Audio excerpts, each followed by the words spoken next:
Hello everyone, welcome back to the channel. आज हम अगली प्रॉब्लम डिस्कस करने जा रहे हैं लीड कोड जुलाई चैलेंज में। प्रॉब्लम है आइसोमॉर्फिक स्ट्रिंग्स। इसमें क्या दिया हुआ है, इनपुट में ना हमें दो स्ट्रिंग्स दी होंगी और हमें बताना है कि वो आइसोमॉर्फिक है या नहीं। तो आइसोमॉर्फिक कैसे होती हैं? Two strings are isomorphic if character in s can be replaced to get t. ठीक है, यानी कि टी में जो भी लेटर्स हैं उसको हम एस से रिप्लेस कर सकें। ठीक है, तो देखते हैं क्या है।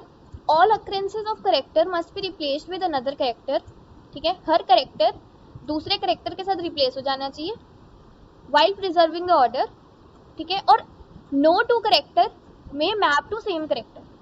ठीक है, बट अ करेक्टर में मैप टू इटसेल्फ। ठीक है, ये समझते हैं क्या है।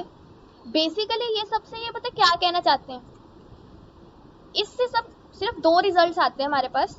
ठीक है, टू ऑब्जर्वेशन आएंगे क्वेश्चन से। क्या कि सपोज हमारे पास एक जो एस स्ट्रिंग है उसमें हमारा एक्स करेक्टर है।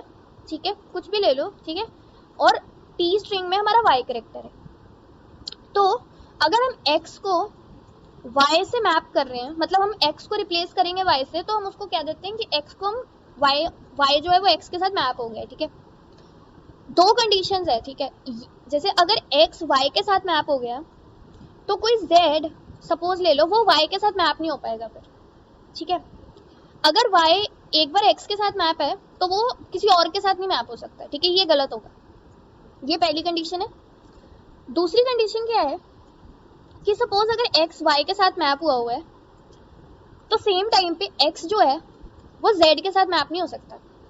यहाँ पे इन्होंने क्वेश्चन में ना स्पेसिफिकली बताया हुआ है, पहले तो कहा हुआ है कि नो टू करेक्टर में मैप टू सेम करेक्टर, यानी कि नो टू करेक्टर जैसे x और z है, दोनों y के साथ मैप नहीं हो सकते, एक ही मैप हो सकता है।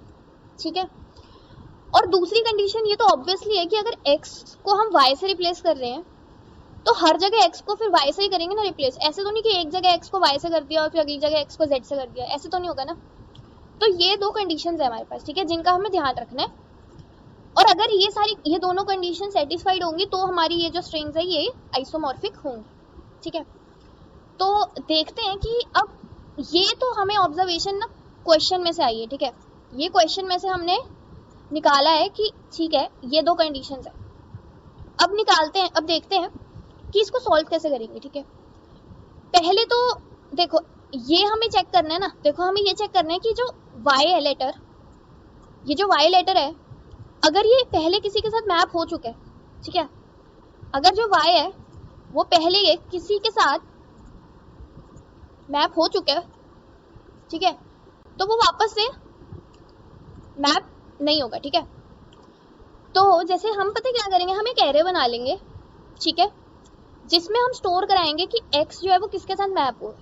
ठीक है, अगर x y के साथ एक बार मैप हो गया, हमने ऐसे स्टोर करा लेना। ठीक है, कि x जो है y के साथ मैप हो गया, तो हम पता क्या करेंगे, जब हमें z को करना होगा ना मैप किसी के साथ, तो हम पहले चेक करेंगे कि कहीं y ऑलरेडी मैप्ड तो नहीं है किसी के साथ। y देखो x के साथ मैप्ड है तो वो z के साथ मैप नहीं हो पाएगा, और यहाँ से हम कर देंगे फॉल्स रिटर्न कि भाई z जो है वो y के साथ मैप नहीं हो सकता।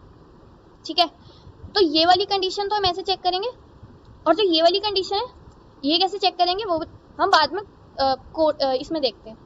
ट्राई रन करते हैं एक बार इस अप्रोच के साथ। ठीक है, फिर अच्छे से समझ आ जाएगा। तो हमने क्या किया, एक एरे ले लेंगे। ठीक है, तुम एरे ले सकते हो, तुम कोई मैप ले सकते हो, अनऑर्डर्ड मैप ले लो, C++ में कुछ भी चलेगा। ठीक है, तो सबसे पहले क्या किया, हमने देखा ई, हमने देखा जो ई है वो हमारे एरे में नहीं है, तो ई में एंट्री डाल दो। ई को हम किसके साथ मैप कर रहे हैं, ए के साथ। ठीक है, ये कर दिया हमने। उसके बाद हम आए जी पे, हमने देखा जी भी मैप में नहीं है, इसमें एरे में नहीं है अभी, तो जी को भी डी के साथ मैप कर दो।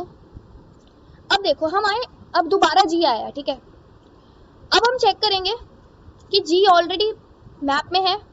हाँ, जी ऑलरेडी मैप में है, और क्या जो भी मैप में डी जी के साथ मैप हुआ है, डी मैप हुआ है ना, क्या वो इसके इक्वल है। हाँ इक्वल है, तो ये सही है। ठीक है, ठीक है, तो यहाँ पे आ गया हमारा ये हमारा सही हो गया। ठीक है, मतलब बेसिकली हमने क्या चेक किया, अगर जो जी ऑलरेडी प्रेजेंट है एरे में तो हम चेक करेंगे कि जिससे वो मैप्ड हुआ है और जिससे हम चाहते हैं मैप करना, वो अगर दोनों इक्वल है मतलब ये सही जा रहा है, तो हम फॉल्स रिटर्न नहीं करेंगे। ठीक है, ये हमारा सारा खत्म हो जाएगा और ट्रू रिटर्न हो जाएगा लास्ट में। ठीक है, अब एक एग्जांपल देखते हैं जिसमें फॉल्स रिटर्न होगा। ठीक है, उससे और अच्छे से क्लियर होगा। जैसे कि हमने एक ले लिया फू, ठीक है, एस ले लिया फू, ये सेकंड टेस्ट केस है यहीं पे, ये वाला। ठीक है, और टी ले लिया हमने बार। ठीक है, तो देखो हमने एक एरे बना लिया।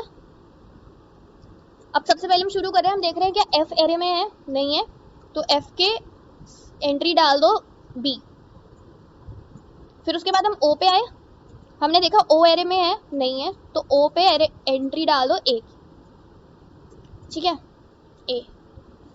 उसके बाद फिर से ओ आया, अब हमने चेक करना है क्या ओ है एरे में, हाँ ओ है, तो क्या ये आर जिसके साथ हमें मैप करना है ओ को, क्या वो ऑलरेडी ओ जिससे मैप हुआ है उसकी इक्वल है? नहीं, ये देखो ये मैप, ये गलत है, ये मैप सेम नहीं है ना। मतलब हम यहाँ क्या कर रहे हैं, हम ओ को ए के साथ भी मैप करने की कोशिश कर रहे हैं, ओ को आर के साथ भी मैप करने की कोशिश कर रहे हैं। तो ये वाला केस हो गया ना, ये तो गलत था, है ना। ओ या तो एक के साथ ही मैप हो सकता, तो यहाँ पर जब ये दोनों मैच नहीं कर रहे, ए भी नहीं मैच कर रहा और आर मैच नहीं कर रहा, दोनों एक दूसरे के साथ, तो हम रिटर्न कर देंगे फॉल्स। यहीं पर आगे चेक करने की जरूरत ही नहीं है, जब यहाँ एक बार ही कॉन्ट्राडिक्ट हो गया ना, तो रिटर्न कर देंगे फॉल्स। तो ये बेसिक अप्रोच है। ठीक है, आई होप कि अप्रोच समझ आ गई होगी। एक बार इसका कोड देख लेते हैं, ये वाली अप्रोच का। तो C++ में कोड एक्सप्लेन कर देती हूँ। तो सबसे पहले हमने एक एरे बना लेना, कैरेक्टर एरे। ठीक है, 128 साइज का, और इनिशियली इसमें एम्प्टी है। ठीक है, हमने लेंथ तक हर कैरेक्टर पे जाने हैं एस के। ठीक है, वो सी है, जैसे सपोज सी है।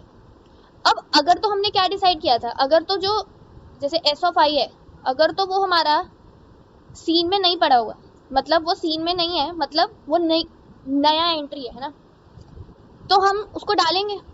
पर डालने से पहले हम ये चेक करेंगे कि अगर जो उसके कॉरस्पॉन्डिंग टी ऑफ आई है, अगर वो सीन में ऑलरेडी किसी में पड़ा हुआ है, जैसे कि सपोज कर लो कोई ऐसा एग्जांपल है, ऐसे बी, ठीक है, और यहाँ टी है, ठीक है, और यहाँ ले लो कुछ एच।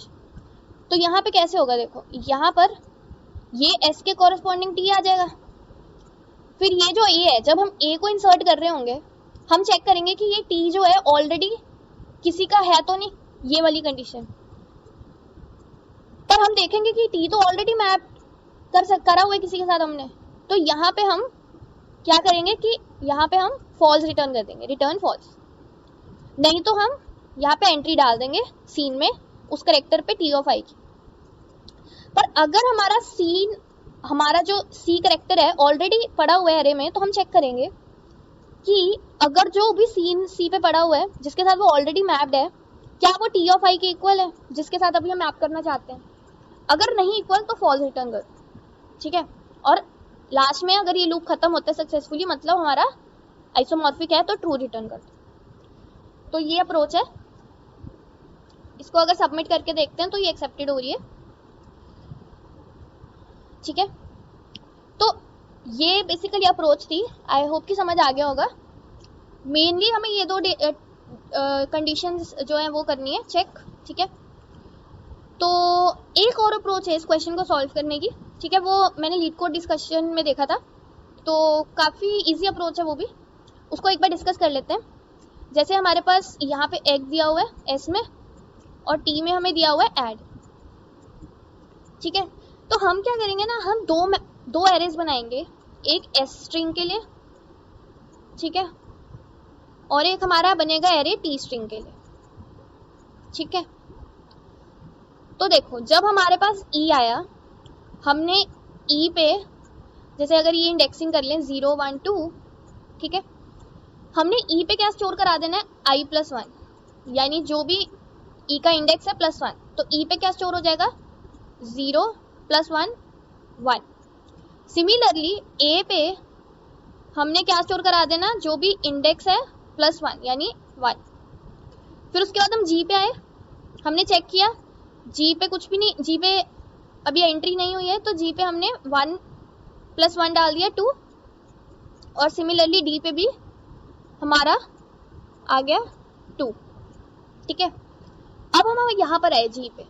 ठीक है, अब हमने क्या चेक करना है कि जो ये जी पे ऑलरेडी जो पड़ा हुआ है, ठीक है, जी पे क्या पड़ा हुआ है 2 पड़ा हुआ है, क्या वो ये वाले करेक्टर पे जो भी पड़ा हुआ है उसके इक्वल है।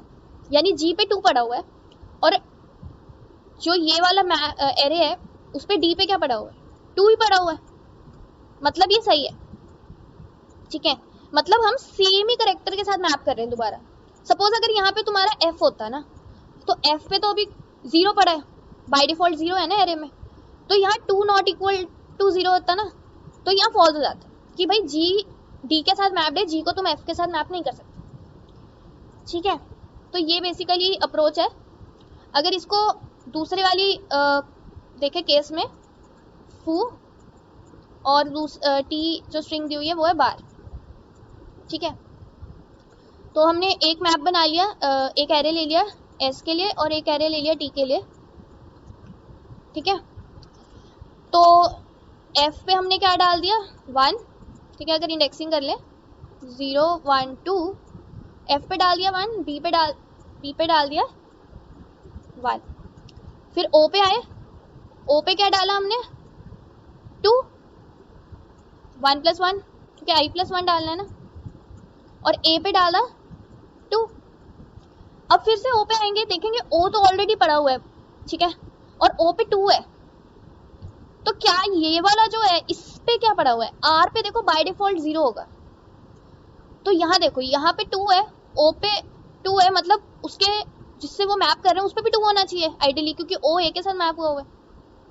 पर यहाँ पे तो 2 आर पे 0 पड़ा है, यानी 2 नॉट इक्वल टू 0 आ रहा है, तो यहाँ फॉल्स रिटर्न हो जाएगा। ठीक है, तो ये वाली अप्रोच कुछ इस तरह है, इजी लॉजिक है। पहला वाला भी सही है, पहले वाला थोड़ा क्वेश्चन पढ़ के हमें ज़्यादा इजीली अप्रोच बन जाती है, पर ये वाली थोड़ी मतलब मुश्किल तो नहीं है, बट दिमाग लगाना पड़ता है थोड़ा सा। ये तरीका अच्छा है i+1 स्टोर करने का। तो इसका कोड देख लेते हैं। तो क्या कर रहे हैं हम, एक मैप बना रहे हैं एस स्ट्रिंग के लिए, एक मैप बना रहे हैं टी स्ट्रिंग के लिए, और हर करेक्टर पे जाएंगे और चेक करेंगे अगर तो उस एस ऑफ आई का जो भी मैप में पड़ा हुआ है वो टी ऑफ आई पे जो भी है उसके कॉरस्पॉन्डिंगली उस पे मैप पे अलग वैल्यू है, जैसे यहाँ पे हुआ था ओ पे और आर पे, ओ पे पड़ा हुआ था 2, आर पे पड़ा हुआ था 0। ठीक है, तो ये मैप दोनों इक्वल नहीं हुए तो फॉल्स रिटर्न कर दो, नहीं तो दोनों में i+1 डाल दो और रिटर्न ट्रू करा दो लास्ट में जब ये लूप खत्म हो जाए। ये सबमिट कर लेते हैं और ये भी एक्सेप्टेड है।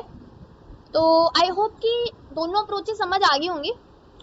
ठीक है, अगर वीडियो हेल्पफुल लगी है लाइक करना प्लीज़, सब्सक्राइब करना चैनल को, और कोई सजेशंस हो या कोई डाउट हो तो ज़रूर कमेंट सेक्शन में बताना। अगली वीडियो में मिलते हैं।